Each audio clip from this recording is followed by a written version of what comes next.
Բարև բոլոր հայերիս, հայեր ջան, ես ձեր ցավը տանեմ, սաղդ էլ ինձ ճանաչում եք, սաղդ իմ աղբորս ճանաչում եք ու գիտեք, որ ձեր ցավը տանեմ, ամեն ինչը արդեն գալիս է իր տեղը, ես ձեր բոլորի ցավը տանեմ, մենակ իմ խնդրանքն է, ես ձեր բոլորի կյանքին մեռնեմ, որ կայնենք իմ աղբոր կողքը, ես ձեր բոլորի ցավը տանեմ, երեք չէ առաջ օրեր ուրեմ, անցնում էի Դավիթաշենի մեջով, իմ աղբոր աբյուժնիկները սկսան ուրիշ բաներ խոսալ, բայց տեղը բերին, թե ես ով եմ, ես ձեր ցավը տանեմ ժողովուրդ ջան,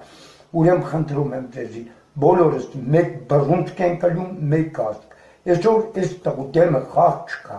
սաղը էլ գիտեք իմ աղբորը ինչքան եմ սիրում ու ես իր համար պատրաստ եմ կյանքս տալու,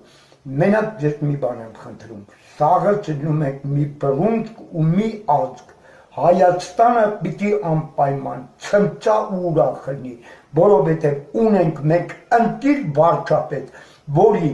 անունը Նիկոլա, որը պարոն Փաշինյանը իմ աղբերն է, ոչ մեկ այսօր չի կարա իրան ոչ մի բան ասի, բոլորի ցավը տանեմ, բոլորը ատամներով պահում ենք աղբորս, այդքան բան, ես ձեր բոլորի ցավը տանեմ։